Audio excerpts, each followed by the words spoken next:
All right, so we have the first video for the 25-26 academic year in Algebra 2, and this is your mother function quiz, your parent function quiz.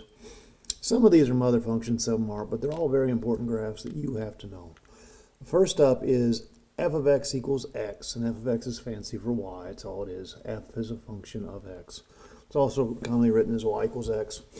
Now we're going to use, for most of these, we're going to use a three-point technique.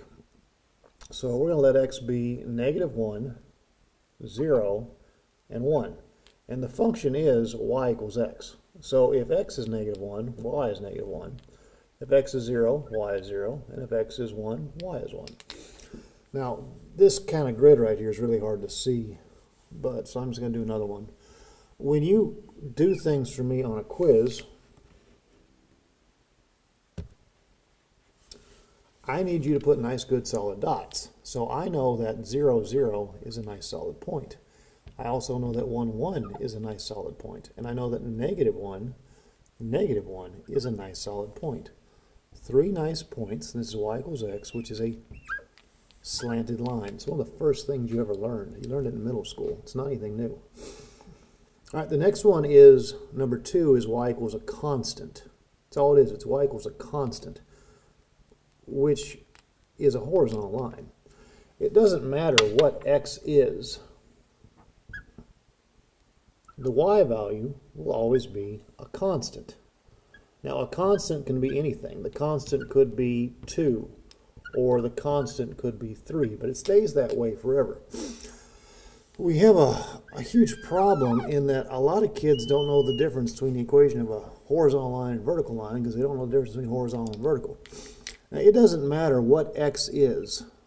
We're just going to label a point on this line as 0, constant.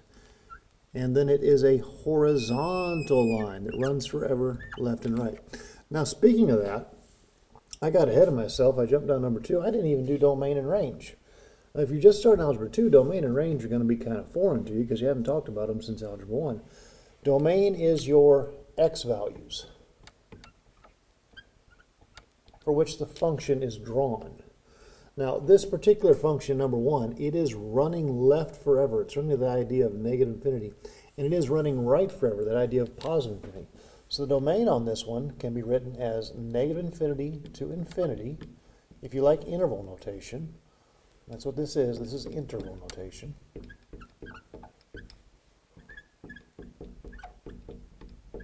Or, if you like old school stuff with inequality symbols, and Miss Buckley may have shown you this if you had her in 8th grade. You'd write it like this. That's a bad-looking curly bracket. All values of x such that x is an element of the real. In words, we say that x is any real number. But most kids tend to like interval notation for domain and range. Now, the range here,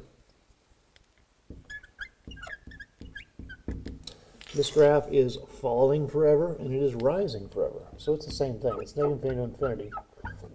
Or all values of y such that y is an element of real. If you're a person who likes what we call set builder notation, you can use that. Sorry, I kind of skipped over that. All right, number 2, we've got domain and range as well. Now, domain is the x values, and you can think of that by looking at the graph and talking about running left to right. This guy runs left forever, it runs right forever. If it runs left forever, it's going to this idea of negative infinity. If it runs right forever, it's going to this idea of positive infinity. So the domain here would be negative infinity to infinity. Now, its range is a little bit tougher. The only y value this thing has is that whatever this constant is, whether this constant is 2, 3, 5, or a negative number, the only y value it has is a constant. So its range is simply a set that contains C. That's all it is. I'll be right back. All right, and I'm back. Let's see here. Let's jump on down to number 3. 3 is x equals a constant. This is going to be a vertical line.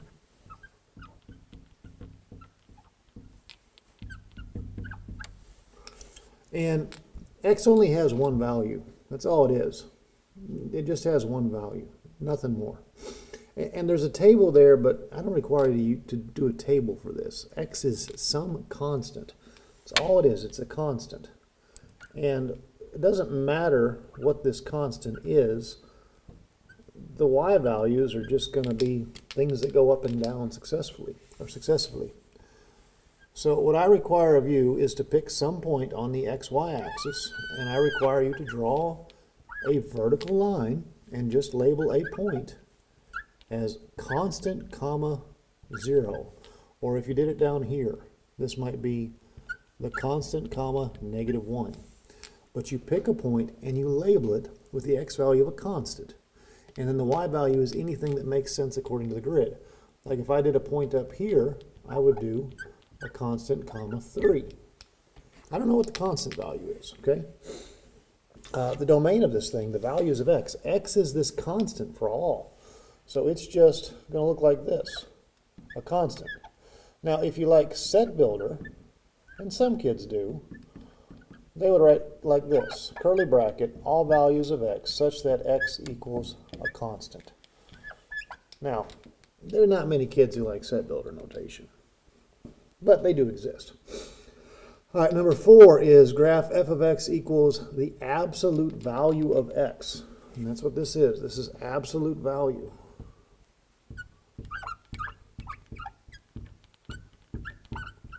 The absolute value is the distance a number is from 0. That's why it's always a positive quantity. And we use 3 nice, easy points on this one. We'll let x be -1, we'll let x be 0, we'll let x be 1. Now, if you take the absolute value of -1, you would get 1.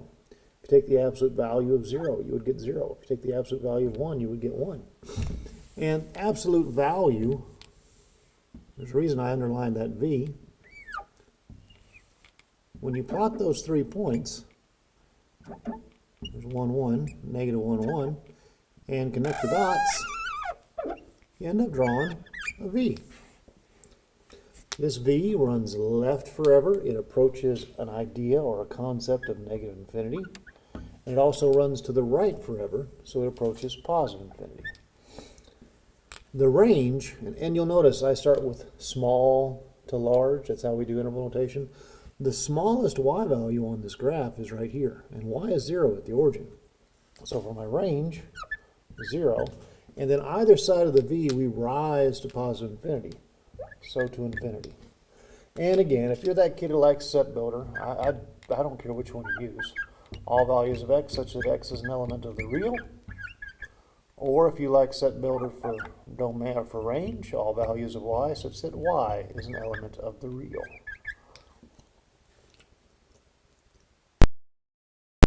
All right, and we're back. Let's move on to the next page here, number 5. We have f of x or y equals x squared, one of the big ones. I mean, Algebra 2 is all about the quadratics.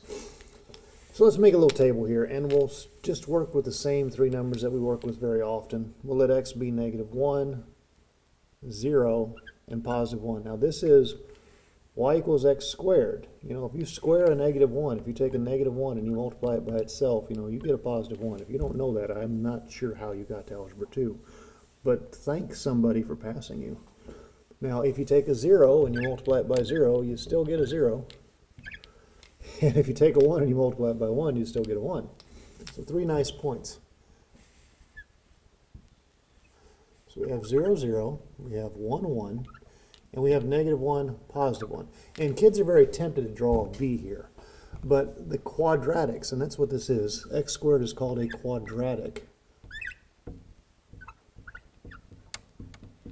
Notice I underlined the U there. It looks like a U, which we actually call a parabola. The quadratics, when graphed, are parabolas. And, you know, hopefully I can get you past calling it a U, because it's not a U, it's a parabola. The domain of that parabola runs forever to the left, and it runs forever to the right, because it keeps moving this way and it keeps moving that way. So the domain is negative infinity to infinity.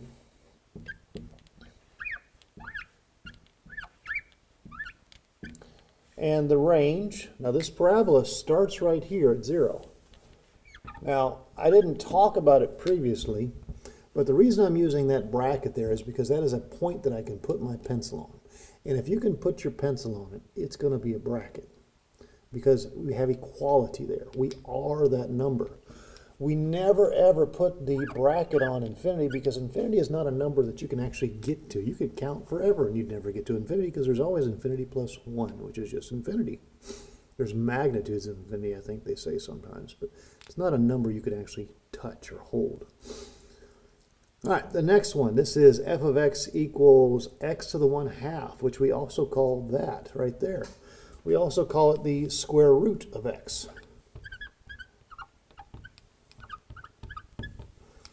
Now, I only require 2 points on this one. We'll go ahead and do 3 for the video. The smallest number you can actually take the square root of is 0. When I ask this in class, I get all sorts of crazy answers. The second smallest number you can take the square root of is 1. And the third smallest number you can take the square root of is 4. Got a little off on that one.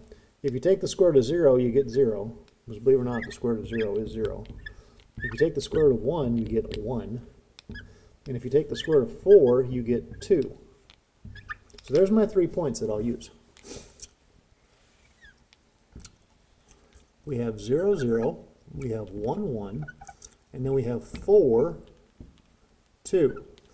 And since I've been a kid, and I think it's still called this to this day, we call this the arm.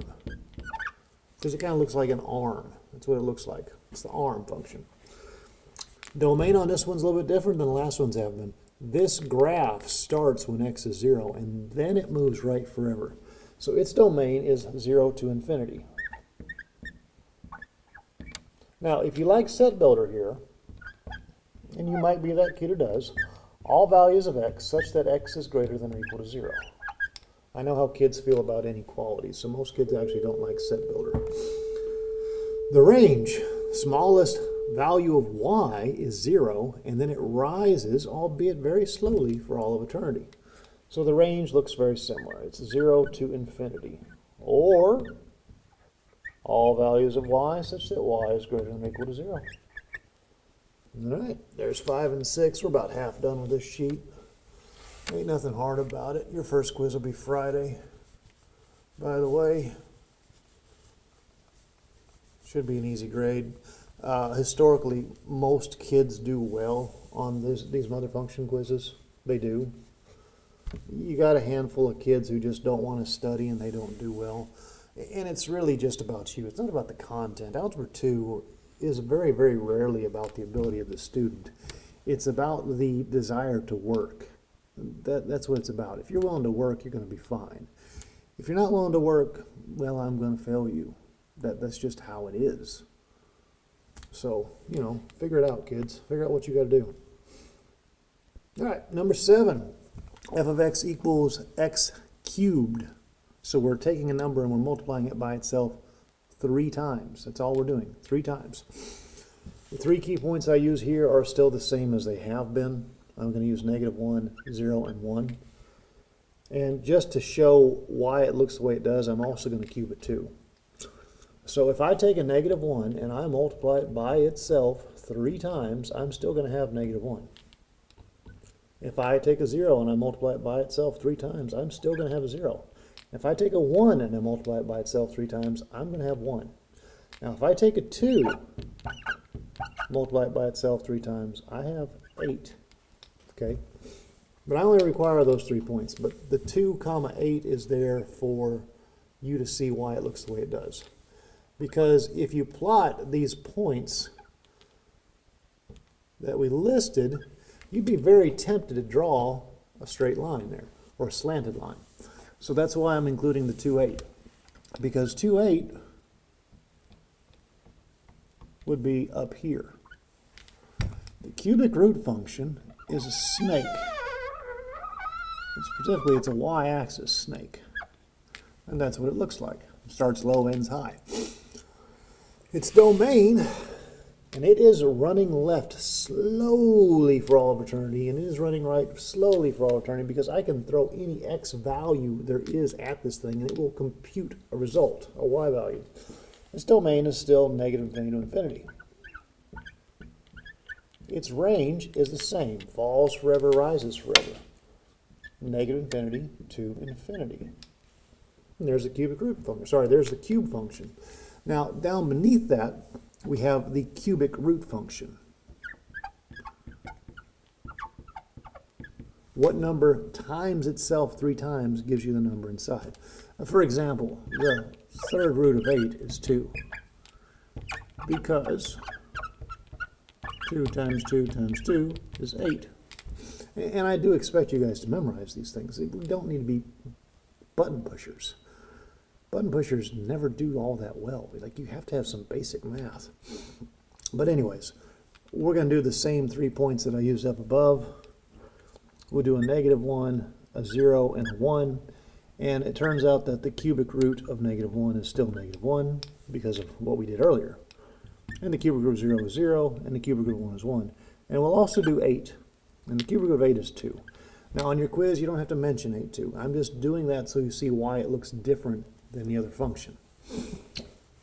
So we have the same 3 original points. We have 0, 0, we have 1, 1, and we have -1, -1. But now when you take the cubic root of 8 when x is 8,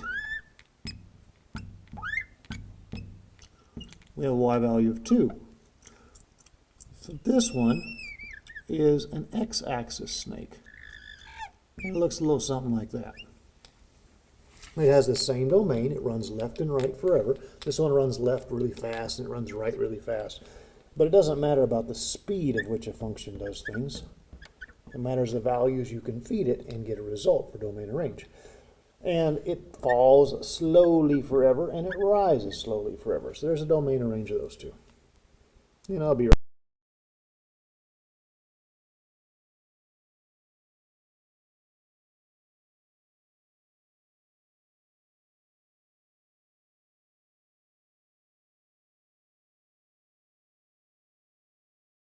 So that means this would become number 9. End behavior. End behavior is a big, big deal. End behavior. End behavior is how a graph behaves at either positive values of infinity or negative values of infinity. It's how we behave long-term, left or right. Okay? So first off, we have x to the even. And usually when you talk about x to the even, I want kids to think about x squared because 2's even. And it's one that the vast majority of kids memorize. It looks like that. It's just a little parabola. Opens up left, opens up right. When you do your quizzes for me, you have to draw the xy axis. Now, you don't draw the parabola because this is end behavior. What's happening at the ends of the graph, not the middle. But what's happening is we are rising to positive infinity as we move left, and we are rising to positive infinity as we move right. You'll notice I have down underneath that, I have in words. And in words is kind of funny for kids in the beginning because of how it's written. It's as x approaches infinity. That's x approaches infinity, which I wrote all over that. I'm going to put that in the right spot. As x approaches infinity, y also approaches infinity because as x gets bigger, y gets bigger. And as x approaches negative infinity, y is rising to positive infinity. So there's the other one. All right. Next up is x to the odd. Now, if you'll think about one of the mom functions you've mentioned, it's memorized, it's x cubed. And x to the cube looks a little something like this. You'll notice that it starts its day low and it ends its day high. So on your xy axis, what I should be seeing is something pointing low and something pointing high. That's what I'm looking for, okay? Something low, something high. Now in words here, as x is approaching positive infinity, I'm a little rusty, I hadn't done anything on this board all summer. As x is approaching positive infinity, which means we're running to the right, the y values are going up. There's literally an arrow right there. Y is also approaching infinity. And as x is running left towards negative infinity, y is also falling towards negative infinity. And there's 2 of them. Now the next ones are x to the negative even and x to the negative odd. They're ridiculously similar.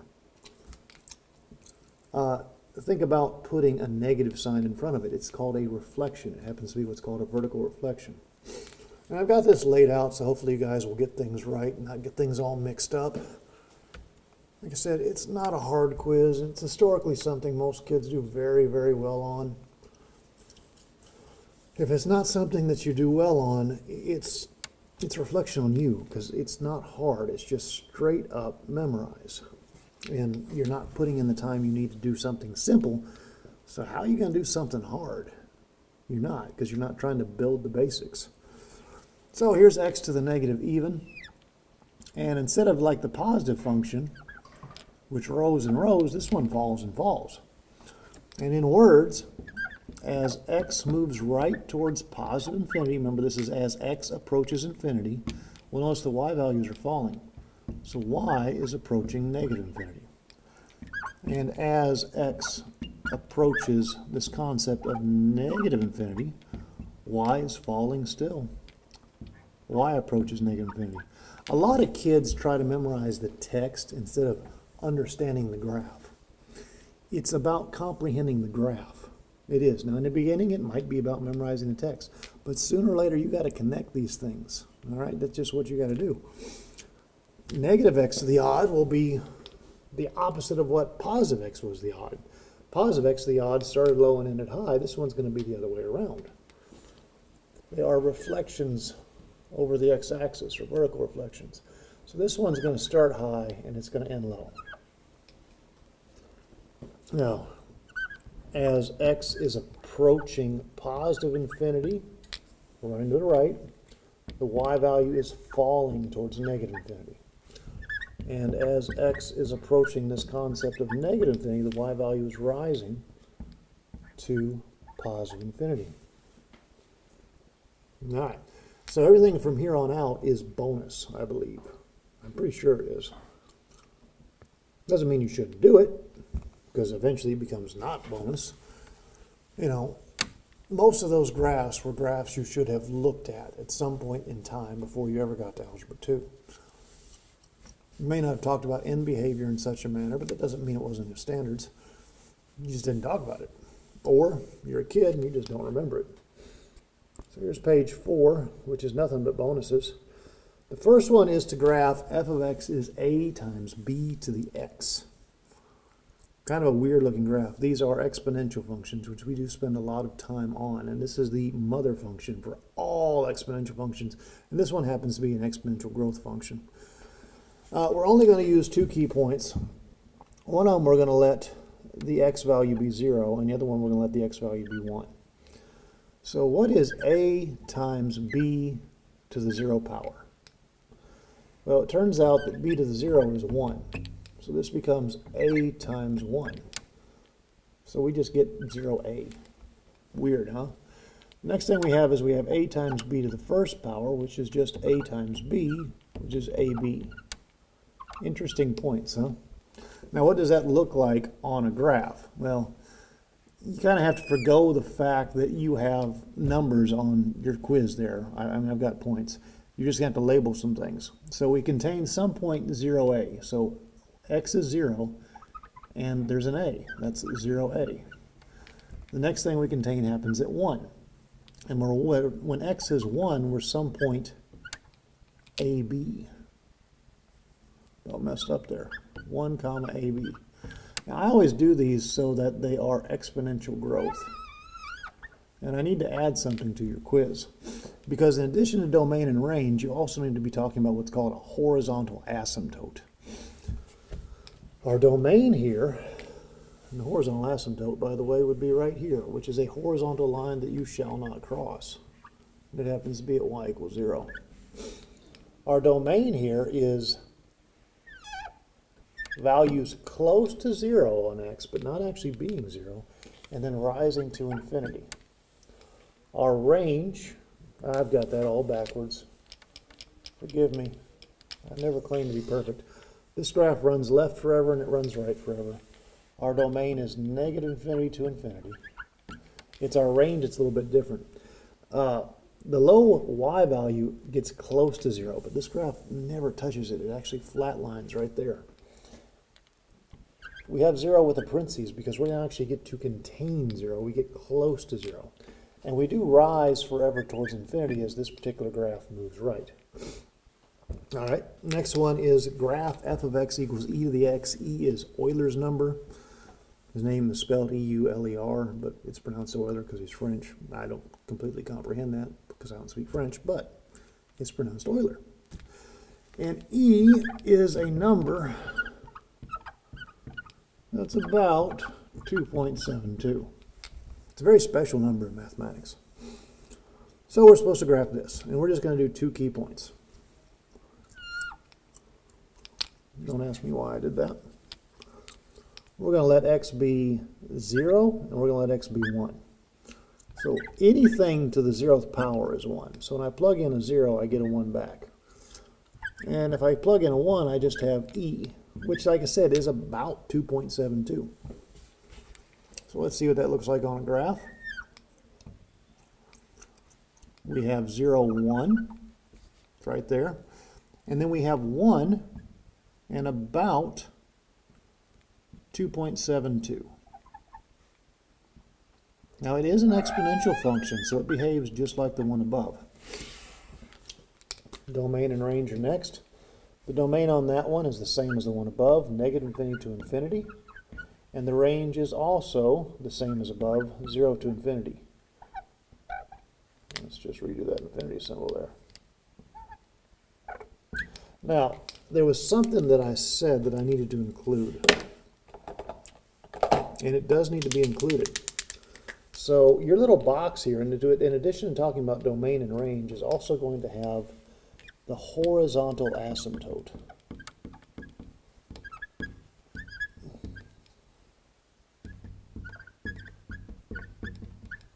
Now that is a horizontal line that you cannot cross. And when we get to this stuff, we'll spend more time talking about what they are. But hopefully by that point in time, most of you already know what it is. The horizontal asymptote is the horizontal line that you cannot cross, and anywhere on this line right here, y has a value of 0. And y equals e to the x has the exact same horizontal asymptote. It's at y equals 0. And I usually abbreviate horizontal asymptote HA, and it's y equals 0. If we don't just write 0, we have to write y equals 0. All right, let me erase all this, clear up some room, and I'll be right back for the All right. So we have 2 more bonuses. We have log base b of x. Log is short for what's called a logarithm. And logarithms happen to look like the letter R.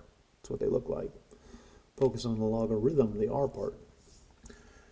And we're only going to use 2 key points on these. There's some ideas that we memorize when we talk about logarithms. One of them is that a logarithm whose argument is 0 is always 1. So I'm going to let x be 0. Because then I would have a 0 right here. What that's saying is if you take any base and you raise it to the 0 power, you get 1 back. Which this will make sense when we talk about logarithms. All right, the other idea here is that a log base b of a 1 is a 0.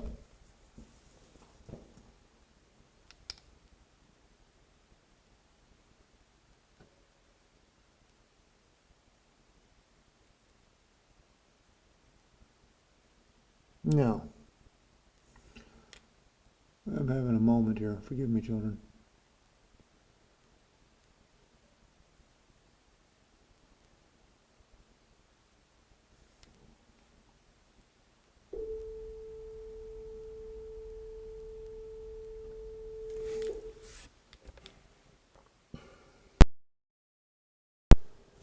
Again, rusty apparently. This is so wrong. So very wrong. Good first impression. Here's the thing about me. I don't mind making mistakes. Some people do. I don't really mind making mistakes. Just a little rusty apparently. Let me redo this.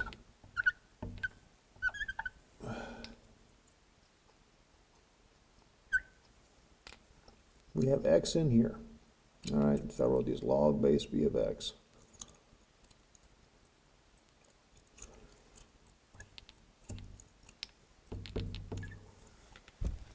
That is saying that any number to the 0 power is 1. So in my table, I need to have x is 1 and my output is 0. All right. Now the other one's a funny point. We let x be b. We let x be b. Really funny. But this says, what power of some base gives me the base back? Well, the obvious answer to that, and it'll make more sense when we get to exponents, is that it has to be 1. So we contain these two key points. And again, they're kind of weird. They are. But all logarithms contain the point 1, 0. They do. Unless transformations have happened. And then we contain some other point, which we'll put off to the right, which is some x value of b and a y value of 1. And logarithms look like r's. It's just what they look like. Technology can't actually graph logarithms right. They actually make some mistakes, and it has mainly to deal with the pixels that are available on the screen. So they usually don't show the bottom part of the graph. Logarithms have something called a vertical asymptote.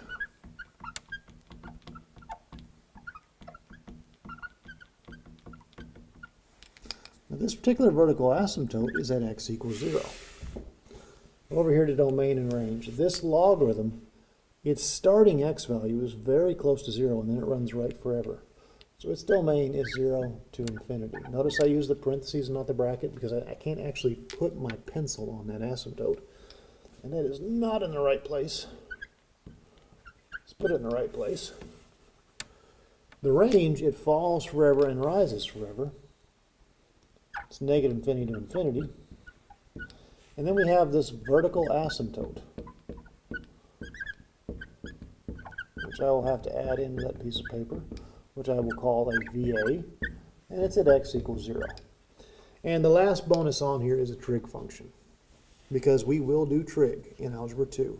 After your end of course test is done, and you guys want to do absolutely nothing, I will teach you trigonometry. That's what I will do. And some of you will like it and some of you will hate it, because that's just how it is. It's trigonometry. So our last one is y equals sine of x, the sine function. You guys have done it in geometry. You did SOHCAHTOA, you did sine ratios, you did arc sine, but you probably never graphed it, at least not if you're in Tennessee, unless you're an honors kid and went to an actual honors geometry class, not honors inclusion. All right, so these are a little different. We index the x-axis in terms of pi, which we'll do radians. One day you'll understand. And the sine function has a period of 2 pi, so we go all the way out to 0, from 0 to 2 pi. Now halfway between 0 and 2 is 1 pi. Halfway between 0 pi and pi is pi over 2. And halfway between 1 and 2 would be 1.5, which as a fraction is 3/2. And we typically do in a trig class do 2 periods of any trig function we graph. So we're going to do the same thing but backwards. This would be negative pi over 2, negative pi, negative 3 pi over 2, and negative twice pi.